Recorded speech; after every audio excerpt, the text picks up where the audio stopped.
Good morning po sa inyong lahat mga kapatid. Pag-usapan natin itong zero budget daw ng PhilHealth, 'di ba? Kasi tapos na yung bicameral. So, nangyari ho, nabigyan po ng budget na zero. Pero gusto ko pong linawin, hindi po totoo yung narrative po ng mga DDS na zero budget ang PhilHealth. Katunayan po, ang PhilHealth ay isang korporasyon. Okay? Isang korporasyon itong PhilHealth. Ibig sabihin, pagka korporasyon ka, kinakailangan, ano ka, makakatindig ka sa sarili mo. Ngayon, dahil yan naman po ay premium insurer ng ating gobyerno, yung PhilHealth, sila po ngayon ay sinasubsidy ng ating gobyerno to continue their existence. Di ba? Ganito yan. Meron pa akong isang nakitang post din kay Kitty Duterte. Zero budget daw sa Malasakit Center at saka sa PhilHealth. Kaya sabi ko, bakit hindi nyo muna kasi basahin yung batas na ginawa ni Bongo? Ang Malasakit Center, wala po talagang pagpupondong inilaan dyan. Sapagkat ang Malasakit Center po, nang likhain po yan ng batas na ginawa ni Bongo, ang purpose po nito, katulad po na makikita ninyo dyan ho sa Cubao sa farmers, na kung saan one-stop shop yung mga ahensya ng gobyerno. So last month, no, couple of months ago, kumuha ako ng aking passport. Diba? Nandun pa rin yung mga opisina ng gobyerno, yung one-stop shop area doon. Nandoon ang DFA para sa passport, nandun ang NBI, nandun ang Pag-ibig, nandun ang may iba, SSS. So lahat po ng kailangan mo pag maglalakad ka ng mga dokumento mo, naandun po sila. Okay? Ngayon, tawag dyan, ginaya po yan ni Bongo. Meron din dyan sa Davao City, si Sara. Ginaya ni Bongo. Ngayon, ang masakit po dyan, etong batas na yan, ang nakalagay doon, kapag nagtayo ang isang hospital, naglagay ng Malasakit Center, siya ang gagastos sa pagpapatayo ng kwarto. Na kung saan, magbabayad rin siya para sa staff. Yung, let's say, sa reception. So, siyempre, kailangan mo ng kuryente para sa ilaw, sa computers, di ba, sa receptionist. At doon, pupwesto ang representante ng iba't ibang ahensya ng gobyerno to make it one-stop shop. Nandyan si PhilHealth, ang pangunahin. Nandyan si PCSO. Nandyan si DSWD. Diba? Lahat ng mga pwede nating hingian na andyan. Oh. So, paglabas mo, punta ka roon muna, PhilHealth. So, per procedures, pag sinabing procedure, ito yung ginawa sa'yo sa ospital or ng doktor. Diba? Halimbawa, yung sa kidney. Diba? Pupunta ka doon, kuha ka ng coverage. Noong panahon ni Duterte, parang ang kidney yata noon, yung sa dialysis, hindi kasama ang SWA. Hiwalay ang opisina ng SWA. Kasi ang SWA dati na sa mga government hospitals. So ngayon, ang coverage ngayon po is parang 4,000 ang coverage ng dialysis. So yung babayaran ng tao, 5,000 ang singil diyan, nasa 1,000 na lang ang babayaran. Okay. Yung 1,000 niya hindi pa niya kaya. Pupunta pa siya ngayon dito sa PCSO o kaya sa DSWD. Hanggang ma-zero. Ganon. Paglabas mo ng Malasakit Center, pupunta ka ng accounting department o kaya doon sa payment ng hospital, ipipresent mo yon na ito po yung resibo. So bayad na, automatic, makatanggap na ng assurance ang hospital, yung government hospital, ng bayad through guarantee letter. Kumbaga, basta't internal arrangement na nila yan, na itong percentage, let's say 90% kay PhilHealth, tapos yung remaining 10% kinover ni na PCSO, kinover nito ni DSWD. Ganon. So yung pasyente lalabas. However, pag hindi po nila lahat na cover, like in my case, nung nanganak si Mrs. pinanganak si Quarantina sa East Avenue Medical Center, ang kanila pong malasakit center, kamalas-malasan, PhilHealth lang po ang nandoon. So, hindi nila na-cover lahat. Ngayon, sabi sa akin doon, sa billing, punta ka ng SWA. Nasa taas lang ang SWA pala. At meron tayong subscriber doon. Sabi niya, nabobosesan ko yung kapo kayo eh. Sabi niya, tinanong nga ako doon eh, anong trabaho ko, bukod ba sa barangay, ano pa? Sabi ko, nagbe-vlog po ako. Ayun, ikaw nga yung pinapakinggan noon ni Manang, sabi. Ganun po. So sabi, alam mo, nasa aming discretion kung magkano ang ibabawas namin. At dahil matagal ka na palang nagbabayad ng buwis, sabi sa akin. Sa call center, sa trabaho mo, laki ang binabayaran nyo. Sabi niya. At hindi ka pala nauospital. Wala akong record eh, na nauospital ako. Opo. Huli kong ospital nga ako nung ako po'y pinanganak. Noong March 8, 1976 sa UST Hospital po. Natawa siya eh. Sige, isi-zero na namin yan. Oo. Yun. Samantalang merong ibang mga subscriber tayo na nagpadala ng pera. Katulad yan nila kapatid na, alam ko sila kapatid na Trexie, ganyan. And then yung kapitan ng barangay namin, ganon. Tapos in-advance ko yung sahod ko sa Lupon. Yung ganon ang ginawa ko noon. So, meron akong nasa 30K noon sa bulsa ko. Lahat-lahat na yun. Kasama yung sahod sa call center. Sabi ko, swerte ka ako ni Tinay. Hindi katulad nung may nagpapayo sa akin. Sabihin mo, di ka pa nakakita ng magic sarap. Hindi mo alam ang betchin. Asin lang ang nilalagay sa pagkain nyo. Tapos, kailangan ng damit mo gula-gulanit. Ba't ko gagawin yun? Sabi ko, may pera naman ako, sabi ko. 76 po ako, Robbie. I'm already 48 years old. Okay. Hey, shout out sa iyo, Rex Adventure. Now, ganun po yung that is how it works concerning the Malasakit Center.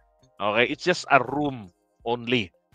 Minimislead lang nilang taong bayan na by taking the credit para doon po sa mga opisina na talagang nagbibigay tulong. Okay? Now, ito naman pong PhilHealth, nakakatawa ito kasi nung creation po nito, late 90s ang creation nito. Ang unang-unang opisina po nito was in Commonwealth. Doon po sa kauna-unahan yatang building yan, yung Jack Fur Building. So kapag northbound ka, nasa tawid siya, nasa left side tawid ka. Yan po, Jack Fur Building. Yung mga kauna-unahan nilang mga empleyado dyan, mga schoolmate ko pa sa high school. Kaya nung magpunta ako dyan, pinaprocess ko yung sa anak ng aking boss na nanganak. Nag-claim kami para sa maternity benefits. Sila yung mga nag-assist sa akin. Yan. Now, ito po ay isang korporasyon. Ibig sabihin ng korporasyon, separate entity yan. Katulad yan ng Philippine Ports Authority, katulad po yan ng PCSO. Yan. At ito ho ay may kakayanan na maglikom ng sariling pondo. Katunayan, nagbabayad po ang mga tao ng premium. 'Di ba? Shoutout kay Rex TV Adventure. Yan. Nandito pala ang ating kaibigan. Sabi niya, correct, inuubos sa video. 'Di ba? Kay Robert. Now, sabi nga rito ng isang grupo, PBM Youth, explained PhilHealth issue. Sa harap ng kontrobersya tungkol sa zero subsidy. Guys, mga kapatid, subsidy po ang siniro out. Zero, walang binigay na subsidy. Kaya binanggit nila dyan. Diba? Malinaw na hindi ito, sabi rito, zero sa subsidy ng PhilHealth sa 2025 national budget. Malinaw na hindi ito kagagawa ni PBBM. Ang desisyon ng Kongreso na alisin ang pondo ay bunga ng kanilang pagsusuri na halos 600 bilyong reserve funds ng PhilHealth. Pondong matagal nang sinisita dahil sa hindi epektibong paggamit. Yan, noon reklamo ang unused funds, ngayon reklamo naman ang zero subsidy. Ang tanong, saan lulugar? Di ba? Okay, so eto naman. Ano naman natin ito? Ay, hindi na ibababa. Ito. Sabi, ito yung isang dahilan po kung bakit hindi. Ito yung una niyan. Humingi po ang PhilHealth ng 150.92 billion, okay, na subsidy. Ang laki ho, 150.92 billion ang hiningi po nila. Hindi ho million yan. Bilyones po. Yan. Ang nilalaman ng para ho sa GAA during the budget deliberation. Kaya lang, ito raw pong PhilHealth ay lumalangoy sa pondo. Marami silang pera. At yan ay inamin ng isa sa mga opisyalis nila na meron po sila, so December 12 yan, meron silang 431 billion pesos in investable funds. Ibig sabihin, perang nakatambay na ginagamit nila o magagamit nila para pagkakitaan. Ini-invest po nila. Parang mga pera pong dinideposito natin sa mga bangko, sa mga accounts natin, 'di ba? Nakakatanggap tayo ng maliit na tubo, pero yung bangko, kahit na withdrawin natin ng withdrawin, yung bangko payaman ng payaman kasi po sila ay kumikita sa pagpapautang ng ating pera. Kumikita sila sa ninegosyo, sinishare nila yan sa iba't ibang mga negosyo na kumikita. At yung dividendo, revenue nila ng PhilHealth. So, yun po yung ibig sabihin nitong investable funds. Ganyang kalaki ang pera nila, 431 billion pesos as of December 12. Kaya sabi nito, lawmakers who control countries' purse strings are puzzled why the agency is asking for money. At gusto ko lang din paalala, hindi ho ba nung panahon ni Duterte, ang PhilHealth taob na taob dahil po sa panahon ni Morales yun. Si Morales, ito po yung supposed to be papatay kay Marcos Sr. Kung natuloy yung pagpasok nila ng mga nung mapatalsik ang pamilya Marcos noong 1986, papasok yung mga komunista through Pasig River Gate. Siya yung magbubukas sana ng gate. Kaya lang, hindi na po nangyari yun. Na kasi nag-intervene na yung mga Amerikano. So si Morales po yung magpapapasok. Okay? Kaya lang natuklasan yan. Kaya ipinakulong siya ni Marcos Senior. Okay, now going back, panahon po yan ng taong yan ni Morales na 'di ba ginawa ni Duterte puro militar ang ginagawa niya mga hepe ng mga iba't ibang ahensya, 'di ba? So para tayong nasa martial rule. Hindi po martial law martial rule ng panahon niya. Lugi-lugi po ang PhilHealth. Parang yung nangyari sa PCSO under Ruy Nagarma.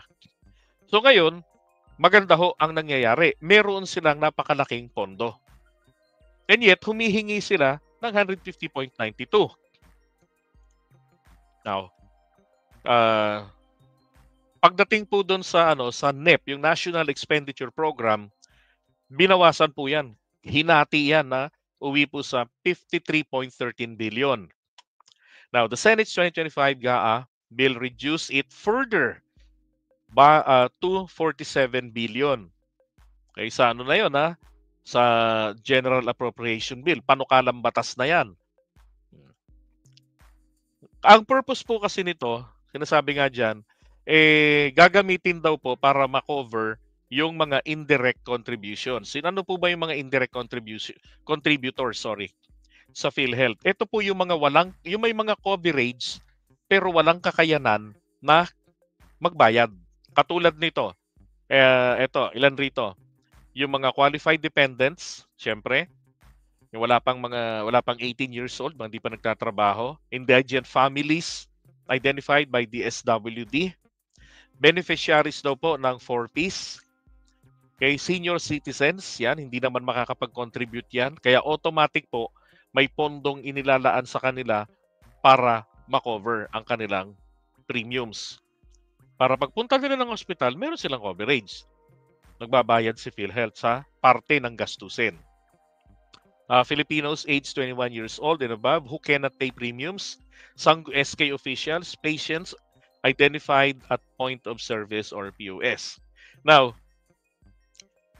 wala pong wala pong sinasabi nila na na yung mga indirect contributors na yan, merong perang napakalaki. Meron pa silang binabanggit na etong nasa 600 billion, sabi diyan.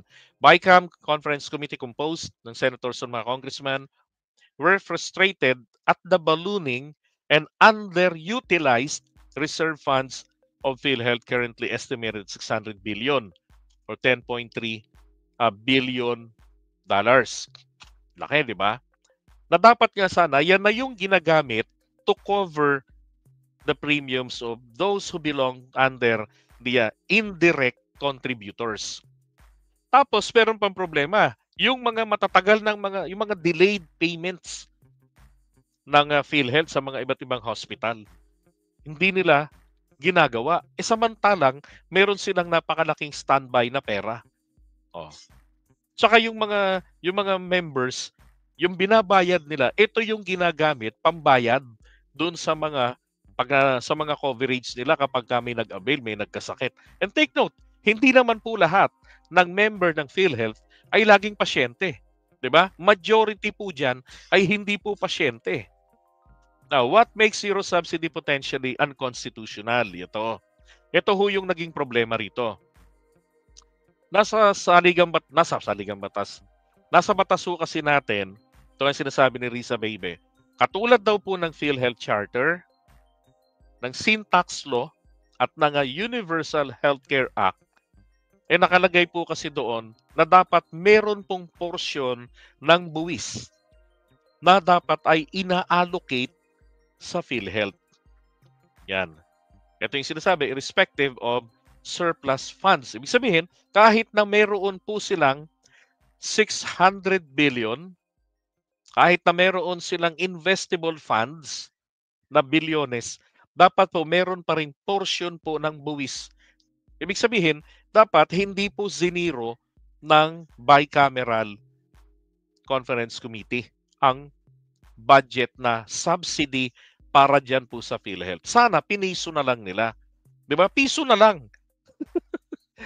At least, 'di ba? Malayo-layo pa sa unconstitutionality. Sabi nito, the budget controversy intensified in 2024 when DOF reclaimed 89.9 billion. Okay. Now, in regard to the 89.9 billion, ito po yung tawag dito, yung idle funds. Okay? Na parang katulad rin yan, parang sabihin natin subsidy, ganyan, na pwede nilang gamitin in case nakapusin sila. Kaya lang, nakalagay po kasi sa GAA ng 2024 na kapag hindi naman yan magagamit nila, then pwede po yang bawiin at magamit sa iba, mai-reassign sa ibang mga programa ng gobyerno na mapaggagamitan ito. Kaya lang, ayaw po nilang ibalik. Hindi naman po ang PhilHealth, kundi may mga ilang mga tao na ayaw na po yang ipakuha. Ang sinasabi, dapat magamit yan, gawin ng PhilHealth, ay palawakin nila yung coverage, yung service nila sa mga tao. At ito nga po sana, yung mga indirect contributors. Ang problema, ginagawa nilang tambay lang talaga yung pera. And you know what? Yan pong almost 90 billion na yan. So, 60 billion po ang nabawi na ng National Treasury. Okay? So, yung remaining 29.9 billion, ito po dapat nitong November. Kaya lang nag-issue ng TRO ang Korte Suprema. So, meron pa silang 29.9 billion na hindi po nabawi ng National Treasury. At isa pa, kapag meron kayong pondo, meron kayong ganyan, katulad nito, ito ay, kumbaga, ipinahihiram sa kanila o ibinibigay ng gobyerno yung 90 billion na yan, yung 89.9 billion na yan, na in case nakapusin kayo at hindi ninyo nagamit, dapat po yung ibinabalik sa National Treasury. Okay? Dapat po ganun yan. Dapat nga kinukusa na nila yan na isauli eh. Dahil hindi naman nila magagamit. Kasi bago po nila yan gamitin, dapat galawin muna nila yung sarili nilang pondo. Like yung itong 600 billion po. Tignan nyo ha, kung may sinasabi pa sila na ang mga DDS, ito raw pong PhilHealth ay babagsak kasi ano daw, tawag dyan, maraming mga benepisyo na hindi na mababayaran, mga ganong-ganong kalokohan. First, ang PhilHealth palang sinasabing ganon. Mga ano na naman yan, mga DDS na naman ang nagsasabi. At saka itong si Lanchon. Okay? Ito nga tignan nyo kung wala silang pera ha. Tignan nyo, gaano ho kalaki ito. Pang Christmas party nila. Yan o. 137. Okay, 137,766. Diba? 1,032.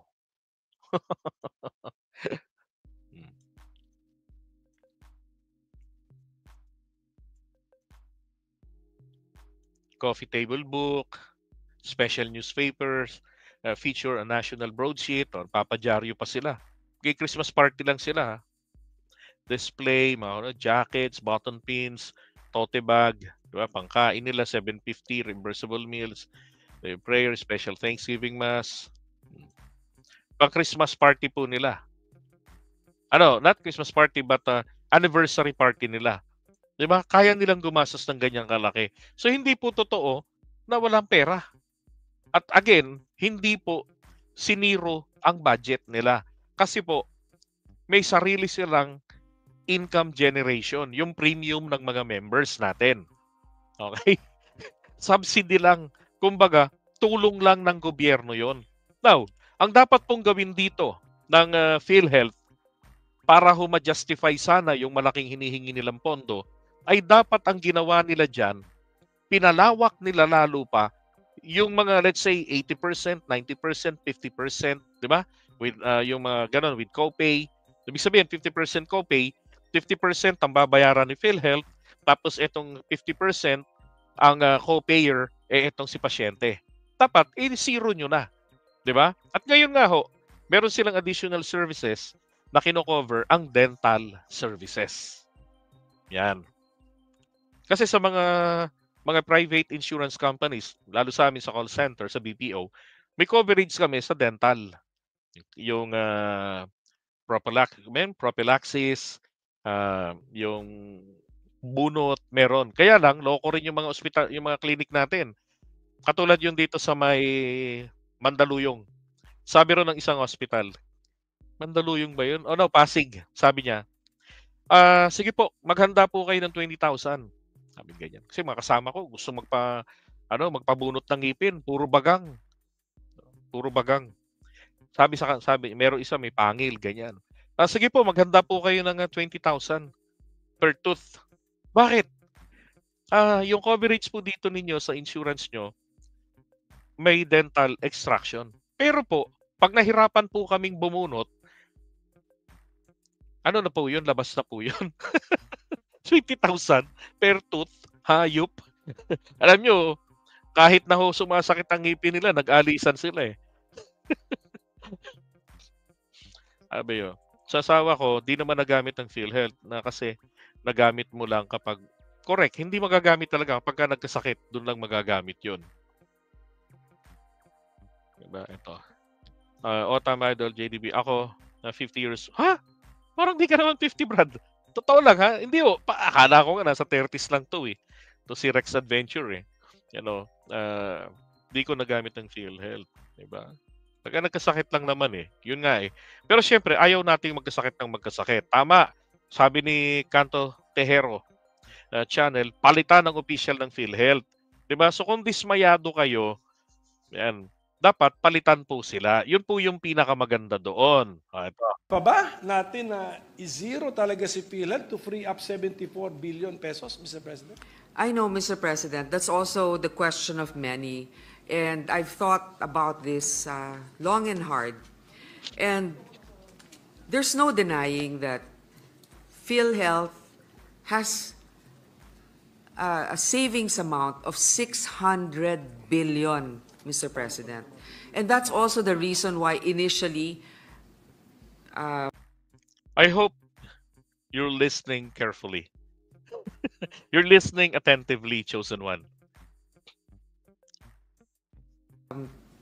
the administration thought of it as a way also to augment certain short fundings that we had, for example, for health workers, etc.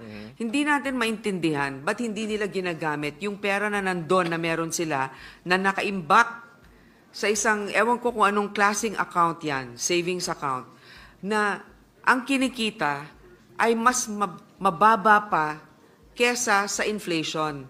Mr. President, hindi pwedeng sisihin na nagkulang tayo sa pagbibigay sa kanila. Kasi nga ang dami ngang pera na nandyan. Hindi nila pinamimigay ang pera dun sa mga nangangailangan at tinuturuan din natin sila ng leksyon.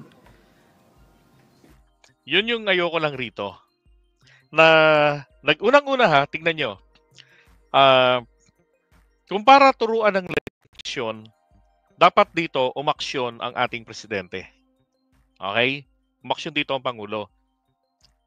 Tanggalin dapat ni PBBM yung mga palpak na mga opisyales sa PhilHealth. Okay? Dapat ganon. Pakita ninyo sa Pangulo, Mr. President, sisiruhin namin yan, nayayamot kami. Kasi hindi sila hindi sila kumikilos na nagrereklamo yung mga hospitals, may mga backlog sa bayarin ng mga procedure sa mga pasyente na ang tagal-tagal hindi nila binabayaran pero may pera sila. Anong gagawin nila sa pera nila? May investable funds. Okay, wag galawin 'yon. 'Di ba? Pero etong ibang pera nilang nakatunganga lang, dapat ipambayad nila. Hindi nila pinambabayad. Ang problema ho, ang PhilHealth, prone sa corruption. 'Di ba nung nakaraang panahon lang panahon ni Duterte, talamak. Napilitan na nga siyang bigyan na ng hint, pinag-resign niya na si Morales. Dahil hindi makontrol. I'm not saying Morales himself is corrupt. He's an honest guy. Mahusay yung tao na yon. Okay? Siya? Katulad siya ni Trillanes na ang hangad niya ay maging maayos ang trato sa mga sundalo. Nung tenyente pa yan. Dandun yan sa Sulo. At napalaban sila. At nung nakita niya na parang napapabayaan yung mga kasama niya na natatamaan ng bala, and then imbis na ma-air ambulance, ang nangyayari, nahahayaan na lang, namamatay na lang, napapabayaan sila. Yun ang hindi niya nagustuhan noon. Kaya nga nung napunta rito sa Manila yan, inilipat ang assignment niya, nilagay siya sa Malacanang. Kaya lang, yun na nga, nakwento ko na sa inyo kanina, yung supposedly papel niya. So, time of Duterte, ginawa siyang general manager diyan sa PhilHealth. Kung GM yung tawag doon. Okay? Kung bigay ka ng bigay, nandun lang yung pera, hindi naman nagagamit, paano naman yung mga ibang programa rin ng gobyerno na nangangailangan din ng funding? Yun nga yung sinasabi ko, pag meron kang, syempre, di ba, sinasabi natin, 5 yung anak mo, lahat yan kailangan pantay-pantay na mabigyan mo. Totoo yun. Pero sa lahat sa kanila, tinitignan mo rin kung sino may pangangailangan at sino naman ang may kakayanan na itayo rin ang kanyang sarili. Yun din ang sinasabi natin, it's a leadership problem also in PhilHealth. Correct, and it's a disbursement problem. Gaya nga ng sinabi ni Senator Cynthia, ang problema din sa PhilHealth, hindi rin natin alam kung ano ba talaga yung mga benepisyo natin. Wala tayong card na nagsasabi hanggang dito o ganyan ang maibibigay sa'yo. Okay. So, card na sinasabi niya, dapat kasi meron tayong, parang katulad ng lisensya. Diba? Nandun, nakikita mo yung mga restrictions mo. Ano yung mga pwede mong i-drive. Diba? Para alam mo yung limitation mo. So, dapat meron tayong, it's not really a card. Kung hindi, siguro card na merong QR code that if you scan, then automatically madadivert ka for you to see, to be able to see the exact coverage na entitled ka. Dapat ganun. Yun ang sinasabi niya. Kasi kami sa call center, meron kaming booklet. Nandiliit ng sulat, babasahin namin. Ganon. Parang alam namin, may coverage ba kami? Di ba? Kung parang coverage book, ganon. So yun ang sinasabi ni Tony Grace po, wala pong ganun ang PhilHealth. So pupunta ka ro, naasa ka may PhilHealth ka, pero hindi mo alam, ang coverage mo pala 30%, 70% copay. Tapos ka ngayon. Ano kung wala kang pera? Because ang emergency po sa Pilipinas, majority of households, when we say emergency, unprepared ang family. Walang budget. 'Di ba? Walang budget. Oh. At yun ang frustration dito nila. Yung coverage ng tao, hindi mo alam gaano kalaki. 'Di ba? Dapat nga kasi talaga na paghahandaan 'yan. Handa ang kumbaga well-informed ang mga members. 'Di ba? Tapos etong PhilHealth na meron silang malaking pera, lumalaki sila, lumalawak yung kanilang kayamanan, 'di ba? At yun ang mandate naman nila ay magbayad ng mga pinagkagastusan sa medical and dental attention na nakuha ng pasyente na member nila. Dapat po palawakin nila yun, yung coverage na yan. Yung mga hindi po nila yung like yung sa dialysis na hindi po 100% ang coverage, o di dapat i-100% na nila. Pagkulangin sila ng budget, which is imposibleng mangyari dahil parami ng parami ang members ng PhilHealth, di ba? Then that's the time pag-usapang hihingi sila ng subsidy para i-cover etong ganitong percentage na pagbabayaran. Di ba? Hindi ba Papa Mel TV? Oh, shout out dito sa ating kaibigang vlogger, si Papa Mel TV. Diba? Pero yung frustration hindi po dapat nito ginawa na pamparusa sa PhilHealth. That is my point. Tagal-tagal ng approval minsan, hindi alam ng ating mga kababayan kung paano sila makapag-comply dun sa mga requirements. So ito yung mga nagiging issue. Hindi sila kulang sa pera. At alam ko yung iba talagang pinagdidiinan nito. Pero 600 billion ang meron sila.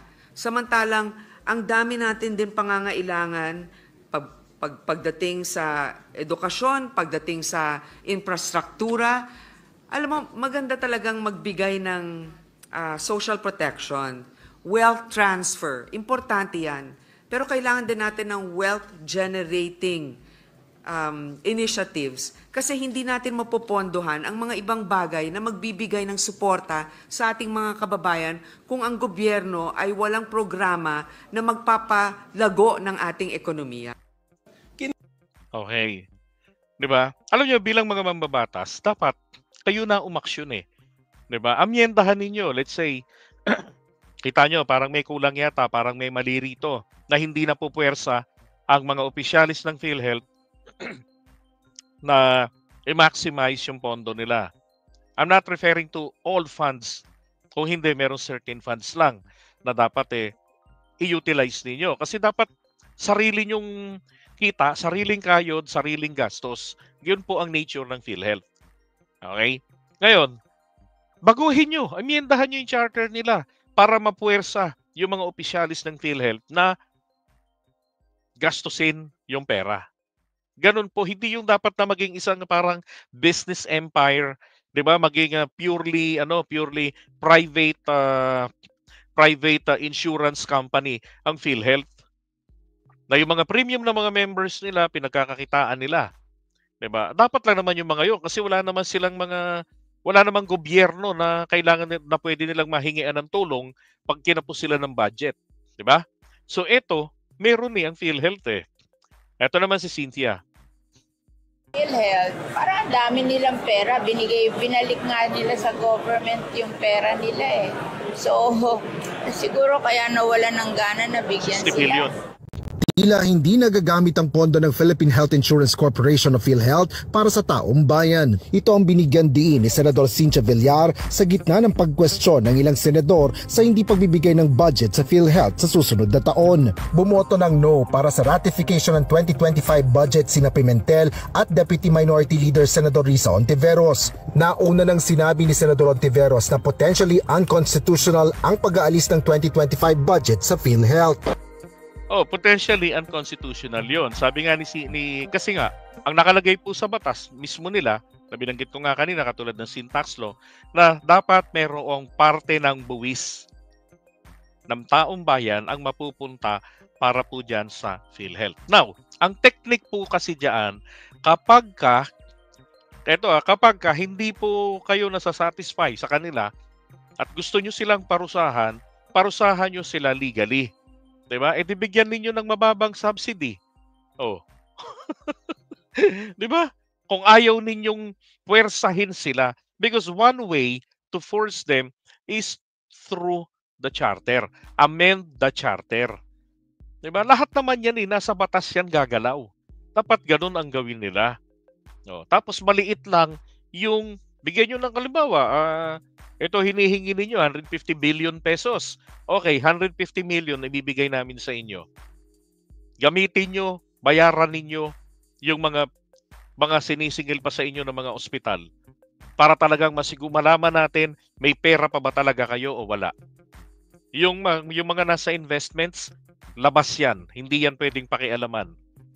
Diba? Ang income generator yan. Pero etong mga naka-standby nyong pondo, gastusin nyo. Pag naubos, then saka kami magbibigay, magpapaluwal dyan.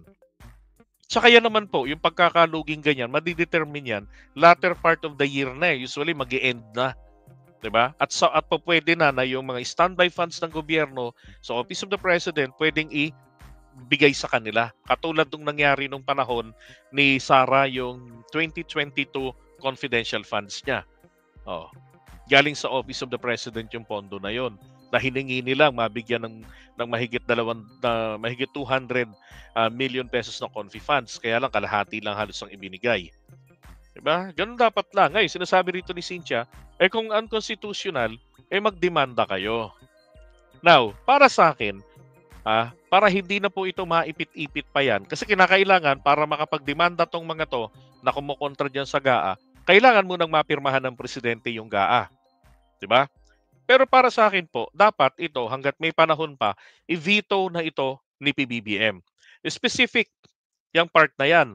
Nasa ganun, mapag-usapan nila, and then, maisip nila kung anong magandang gawin para mapuwersa ang PhilHealth na palakihin ang serbisyo. Para mapuwersa sila na gamitin ang kanilang pondo. Define ninyo, itong standby fund ninyo ng PhilHealth ay dapat magamit sa mga premiums at saka magamit sa mga premiums ng mga indirect contributors, at dapat mabayaran within the year or within 3 months yung mga sinisingil ng mga ospital, 'di ba? Na mga na-render na mga services doon sa mga members ng PhilHealth. Dapat po ganon. Puliduhin nyo kasi yung charter ng PhilHealth. Hindi yung titirahin nyo ng parusa sa pamamagitan ng pagkakaltas o pagsisiro ng pondo. I am against dun sa pagsiro ng pondo. Kasi magiging na naman itong dahilan, di ba? Iko-question na naman sa Korte Suprema. Paano pag sinabi ng Korte Suprema, okay, the entire is unconstitutional. Shit! Babalik tayo sa previous budget natin. Di ba? Paanong adjustment ang gagawin doon? Yung previous budget ng 2024, yun ang gagamitin natin. 'Di ba? So ngayong may panahon pa, dapat i-veto na po 'yan ng Pangulo. Tingin ko naman siguro pinakikiramdaman po ng Pangulo natin kung ano yung mga issues. And so far, parang yan lang atang sa PhilHealth ang nagkaroon talaga ng issue pagdating po sa ng budget. Bukod pa ron yung sinasabing AKAP, yung mga gano'n na yun naman ay pinayagan naman na yun ng Senado kasi meron na silang access sa 5 billion. Pero niliitan yung halaga. 'Di ba? Dati nasa 35 billion, mga gano'n. Ngayon nasa 25 na lang pinababaan nila. Okay. So, again, ulitin ko lang sa mga DDS, hindi po totoo ang inyong narrative. Palagi naman kayong nagsisinungaling kasi. 'Di ba? At sa mga vloggers, influencers, hindi totoo yung sinasabi ninyo na zero ang budget. Iba ang budget. Ang budget, talagang ito yung gagamitin sa, kumbaga, lifeblood ng, kumbaga, parang gasolina ng isang sasakyan.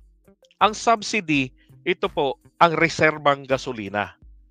Okay? In case na kapusin yung full tank na gasolina ng sasakyan. Ganun po yung ibig sabihin nun. Ibig bang sabihin, kapag walang subsidy, hindi aandar ang sasakyan? Ibig sabihin, kapag wala bang reserbang gasolina, wala bang tulong na gasolina, na libre, hindi aandar ang sasakyan, andar. Hindi naman ito makakagalo sa sasakyan eh. Diba? So ganun din po yan. Tuloy-tuloy pa rin ang ikot ng buhay ng PhilHealth. Alright? But again, my stand is dapat i-veto ito ni PBBM hanggat maaga.